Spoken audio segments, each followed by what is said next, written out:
바울의 선교 비전이란 제목으로 하나님의 말씀을 나누고자 합니다. 이런 요지입니다. 오늘날 우리도 좀 더 무모하리만큼 도전해 볼 가치가 있는 것이 복음이다. 복음 전파는 우리가 생각하는 것보다 좀 더 무모하리만큼 도전해야 될 가치가 있다. 그 부분을 여러분과 함께 나누도록 하겠습니다. 3차 전도 여행은 2차 전도 여행을 마친 뒤 얼마 되지 않아 바로 시작합니다. 사도 바울은 말씀에 사로잡힌 복음의 열정을 가진 사람으로 부르기아와 갈라디아 땅을 지나 이미 에베소에서 사역하고 있던 브리스길라와 아굴라 부부와 함께 3차 선교를 시작합니다. 그런데 이제 아굴라와 브리스길라와 함께 있잖아요. 선교를 하고 나서 바울은 자기의 선교 비전을 이렇게 말합니다. 21절 22절을 같이 한번 읽어보겠습니다. 이 일이 있은 후에 바울이 마게도냐와 아가야를 거쳐 예루살렘에 가기로 작정하여 이르되 내가 거기 갔다가 후에 로마도 보아야 하리라 하고 자기를 돕는 사람 중에서 디모데와 에사드로 두 사람을 마게도냐로 보내고 자기는 아시아에 얼마 동안 더 있으니라. 아멘. 내가 로마도 보아야 하리라. 그것이 사도 바울의 비전이었습니다. 자, 19절 21절을 지도로 한번 보면 이런 내용입니다. 지금 바울이 마게도냐와 아가야, 이제 여러분 보시면 마게도냐 지방이라고 그러면 빌립보가 있는 곳이고 아가야가 있는 지방이라고 하면 고린도 아덴이 있는 곳이다 생각하시면 되겠습니다. 자기가 가고 싶은 것이 마게도냐와 아가야 요쪽을 통해서 선교를 하고 밑에 예루살렘으로 돌아가고 싶었습니다. 그런데 사도 바울이 바로 이 마게도냐에는 디모데와 에라스도를 남겨두고 아가야는 자기 자신이 지금 머물러 있는 그러한 상태입니다. 그러니까 바울이 정말 가고 싶었던 곳은 바로 이 로마였다. 지금 사도 바울이 에베소에서 사역을 시작해서 이렇게 마게도냐 지방을 지나서 아가야 지방에 복음을 전하면서 내가 꼭 이 로마를 복음으로 정복해야 되겠다라는 꿈을 가지고 있었던 것입니다. 하나님은 바울을 이방인을 위한 택한 그릇으로 삼았습니다. 바울은요, 아시아, 마게도냐, 아가야 등지를 순회하면서 아시아는 어디입니까? 에베소가 있는 지방이고 마게도냐는 빌립보 데살로니가가 있는 지방이고 아가야는 고린도가 있는 지방이다. 이곳을 순회하면서 복음을 전파하였으나 그 마음속에는요, 로마로 향하는 원대한 꿈이 있었던 것입니다. 그는 무슨 일이 있어도 로마에 가서 기필코 복음을 전하리라고 각오하고 있었던 것입니다. 죽는다 할지라도, 내 생명이 다한다 할지라도 로마에 가서 복음을 전해야 하리라는 꿈이 그에게 있었습니다. 주님께서는 환상 중에 나타나셔서 바울에게 그가 예루살렘에서 복음을 전한 것처럼 로마에서도 증거하게 되리라는 확신을 불어넣어 주셨습니다. 선교 전략상으로 볼 때 당시의 모든 문화의 중심지였던 세계 최강대국 로마는 먼저 복음으로 정복하겠다는 바울의 이 비전, 이 꿈은요, 매우 의미심장한 것이었음을 알 수 있습니다. 로마의 정복은 곧 세계를 복음으로 정복하는 것을 의미하는 것이기 때문이었습니다. 바울은 후에 진짜 로마에 가서 복음을 전할 기회를 얻게 되었는데요. 그 복음을 전할 기회는 자유의 몸이 아닌 죄수의 몸으로서 로마에 들어가게 되었던 것입니다. 복음을 전파하기 위해 하나님께서 사용하시는 인물과 방법은 우리로서는 이해할 수 없는 신비에 속한 하나님의 일임을 깨닫게 됩니다. 우리를 복음 전하기 위해서 사용할 때 우리의 생각대로 복음을 전하는 것이 아니라 하나님은 하나님의 자신의 생각대로 복음을 전하시는 것입니다. 자, 에베소에서 또 하나의 사건이 일어납니다. 소요가 일어납니다. 그때쯤이 되어서 이 도로 말미암아 바울이요 에베소에서부터 시작해서 지금 쭉 전도하는 이러한 일들이 복음을 전하는, 복음을 설명하는 일이었지 않습니까? 거의 2년 3개월 동안 2년 반 정도의 복음을 계속해 전해놨습니다. 그런데 에베소에 적지 않는 소동이 일어나기 시작합니다. 그런데 아뎀이라는 여신을 섬기는 사람들이 있었는데 많았는데요. 그 아데미 여신의 눈이 은으로 되어 있는데 그 은장색을 만들어서 돈을 버는 세공업자들이 27절에 이렇게 말합니다. 우리의 영업이 천하여질 위험이 있을 뿐만 아니라 큰 여신 아데미의 신전도 무시를 당하게 된다. 복음 전하는 것이. 그래서 그의 위엄도 떨어지게 될까 그렇게 염려가 된다라고 하면서 바울을 기소하기 시작했고 죽이려고 하기 시작했다라는 겁니다.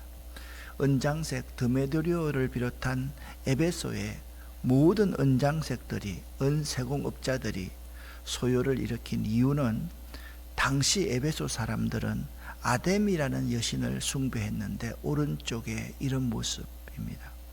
그들은 이 여신을 가리켜서 대지의 여신이라 그렇게 말했습니다.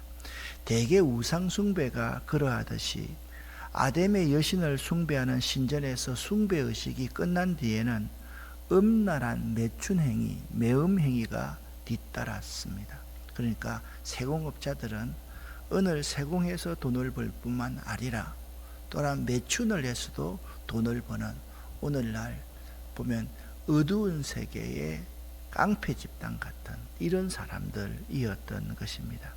은세공업자, 은장색들은 아데미 신전의 모형과 그 안에 아데미 신상을 은으로 만들어 팔아서 많은 이익을 남겨오고 있고 또한 그곳에서 매춘 행위를 권장하는 사람, 그래서 많은 돈을 벌고 있던 사람이었던 것입니다. 그러나 갑자기 바울이 나타나서 2년 넘게 두란노 서원에서 회당에서 3개월 동안 복음을 전하기 시작하자 그들 스스로가 깨우치게 됩니다. 아, 하나님은 한 분밖에 없는데 우리가 우상을 섬기는구나. 그래서 그들은 자신들이 하는 영업 행위가 크게 타격을 받게 될 것을 우려하였던 것입니다. 그리하여 드메드리오라는 사람은 동업자들을 다 불러 모아서 소요를 일으키며 아데미 신의 위상을 실추시킨 바울을 처벌해야 한다, 죽여야 한다 라고 주장하게 된 것입니다. 이전에요, 바울 사도가 아테네 선교에서 아가야 지방에 있는 아테네, 고린도 옆에 있는 아테네에서 우상이 많은 것을 보고 심히 분개한 적이 있었지 않습니까? 그런데 지금 에베소에서는 오히려 우상 숭배자들이 바울에 대한 분노가 가득하게 된 상황임을 알 수가 있습니다. 이 소요사들은 정말 위험천만의 일로 불길이 번져가듯이 그렇게 번져갔습니다. 자, 보십시오. 이 말을 들은 사람들이 격분했습니다. 그러니까 우리의 영업에 심각한 타격이 올 것이다. 우리 이제 밥 먹고 못 산다. 격분해서 아데미는 위대하다. 그렇게 외치기 시작했습니다. 도시는요, 순식간에 소란에 빠지게 되었습니다. 그래서 군중들은요, 바울과 함께 선교 여행을 하던 가이오와 아리스다고를 붙잡아서 한꺼번에 극장으로 몰려갔습니다. 극장에서 뭐 하겠습니까? 그들을 조롱하고 죽이겠다라는 것입니다. 그때 바울도 군중 속으로 들어가려 했지만 제자들이 말립니다.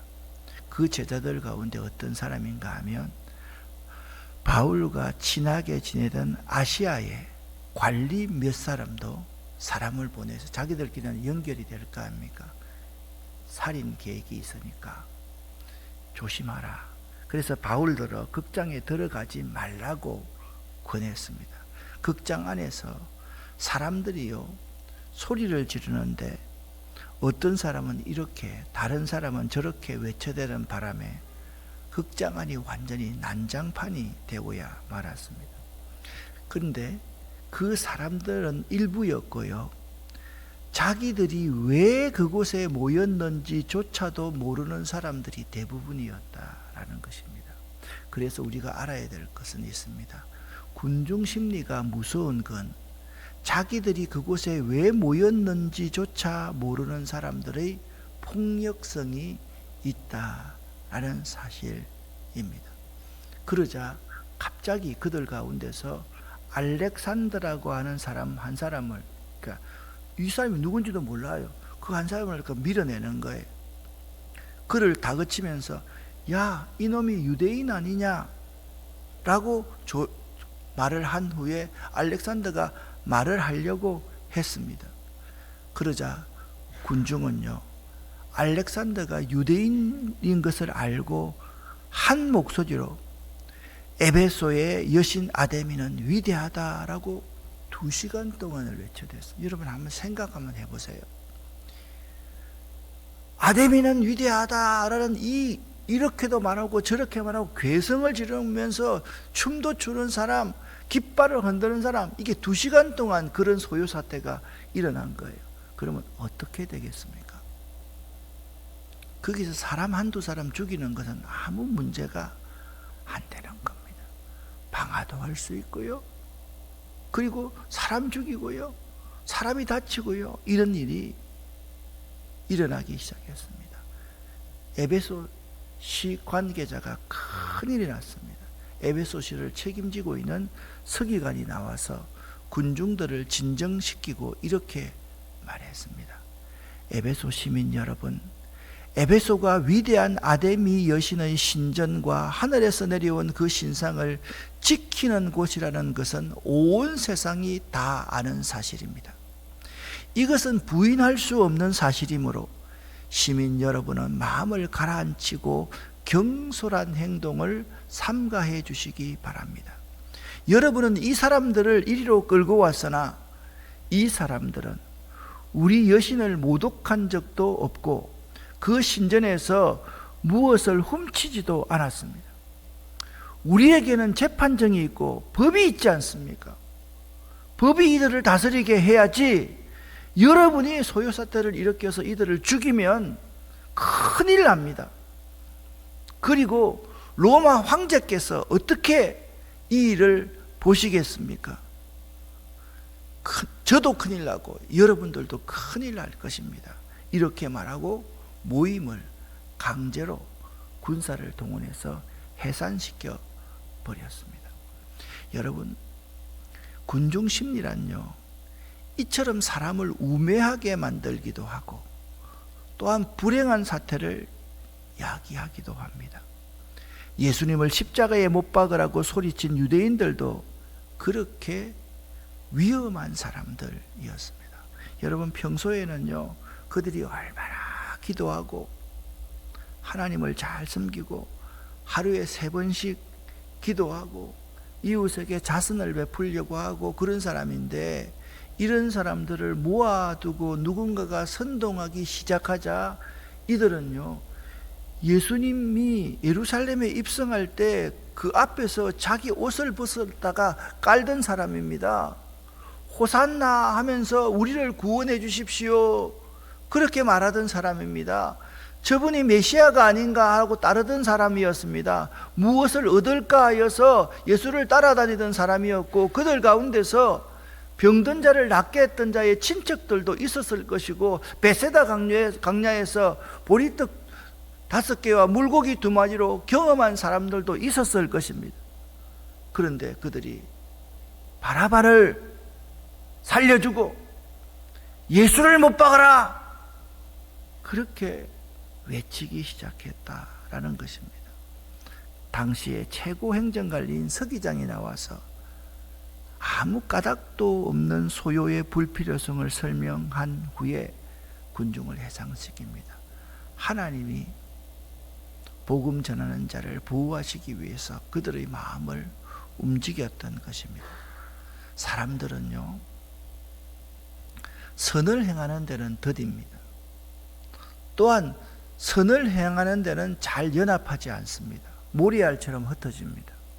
그런데 악을 행하는 일에 있어서는 신속하며 또한 잘 결탁하고 하나가 되는 그러한 부조리한 모습을 우리 사람들이 가지고 있습니다. 이것이 인간의 죄성입니다. 선을 행하는 데는 더디고 악을 행하는 데는 빠르다. 선을 행하는 데는 마음이 갈기갈기 찢어지지만 악을 행하는 데는 마음이 금방 하나가 된다. 그게 인간의 죄성입니다. 믿는 우리들은요, 꼭 생각해야 될 것이 있습니다. 왜 모였는지도 분명히 모르고 아무런 목적과 방향도 없이 표류하다가 남이 하는 말을 듣고 악에 빠지는 오류를 범해서는 안 됩니다. 항상 깨어 있어서 사람의 말보다 하나님의 말씀에만 귀를 기울여야 할 것입니다. 지금 우리 주변에도 그러한 일이 많이 일어나고 있습니다. 군중 심리에 나서서는 안 되고, 하나님께서 우리에게 무엇을 말씀하고 하시려고 하는지를 잘 볼 수 있어야만 합니다. 내 입장에서 상대방을 비난하고 비판만 할 것이 아니라 이쪽에서 저쪽을 비판하고 저쪽에서 이쪽을 비판하는 것이 아니라 우리가 어떤 목적과 방향으로 나아가고 있는지를 잘 생각할 수 있어야만 할 것입니다. 에베소에 더 이상 있을 수가 없었습니다. 사도 바울 일행은 에베소를 떠나서 드로아에 도착하게 됩니다. 20장 1절부터 3절까지를 함께 읽어보겠습니다. 소동이 그치자 바울은 신자들을 불러오게 해서 격려한 뒤에 작별 인사를 했습니다. 바울은 그곳을 떠나 마게도니아 지방으로 갔습니다. 그는 마게도니아로 가는 길에 여러 지방에 들러 신자들에게 격려하는 말을 많이 하고 그리스에 도착했습니다.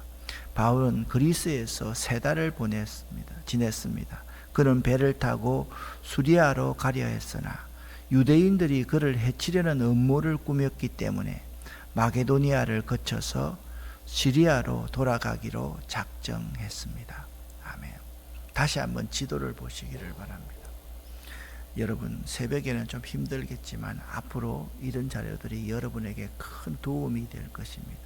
에베소에서 사도 바울은 드로아로 가서 여기 마게도니아 지방에서 선교하고 또한 아가야 지방에서 선교를 했다.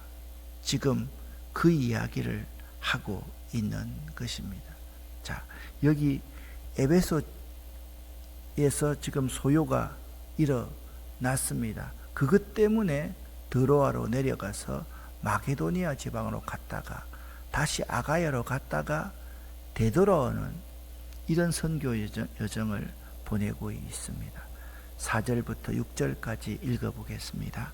그때 바울과 동행한 사람은 베레아 사람 브로의 아들 소바드와 데살로니가 사람 아리스다고와 세군도와 더베 사람 가이오와 디모데와 아시아 사람 두기고와 드로비모였습니다.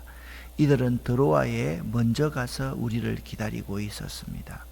우리는 무교절이 지난 뒤에 빌립보에서 배를 타고 5일 만에 드로아에서 그들을 만나 그곳에서 7일 동안을 머물렀습니다. 아멘.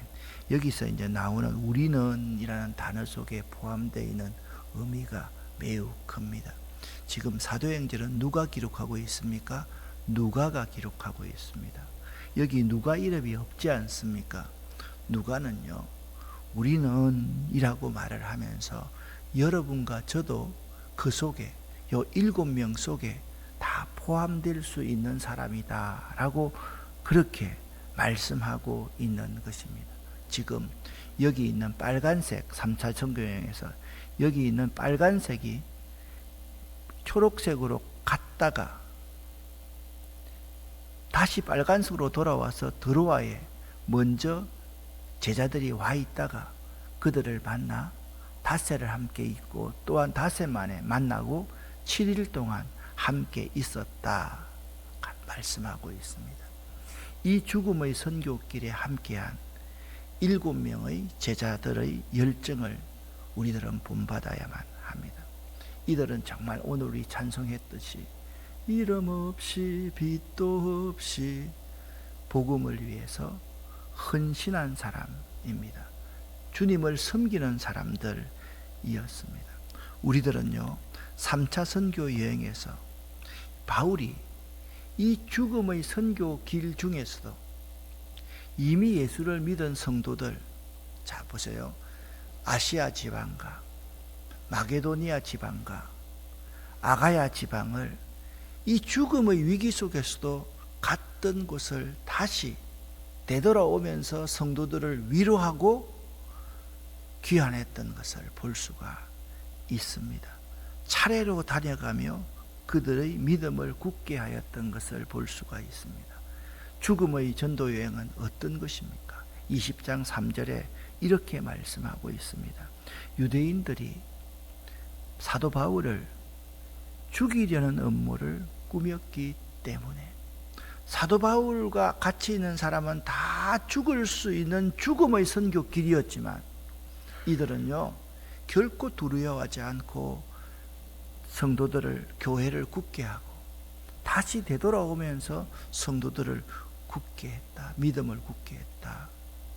여러분 한번 생각해 보세요. 우리가 그때의 신자들이라고 한다면 사도 바울과 그 7명의 일행이 얼마나 고마웠을까요? 얼마나 큰 위로가 되었을까요? 우리들은 오늘 우리에게 주시는 하나님의 말씀을 통해 자신의 모든 삶을 불살라 주님의 지상 명령인 선교를 하는 사도 바울과 그 7명의 일행을 통해서도 많은 도전을 받습니다. 도전을 받습니다. 그리고 사도 바울 일행이 순종하고 그들을 도우는 아시아 교인들, 마게도니아 교인들, 아가야 교회와 교인들을 우리는 보고 있습니다. 사역자가요, 교회와 교인들의 존재 이유가 바로 주님의 명령을 따라 선교하는, 도전하는 일임을 알아야만 합니다. 우리는 도전하는 사람입니다. 한 곳에 머물러 있는 사람이 아니라 끊임없이 도전하는 사람입니다. 머물러 있는 그 자체는, 여기가 좋사오니라고 머물러 있는 그 자체는 이미 퇴보이고 실패이고 사단에게 지는 것임을 알아야만 합니다.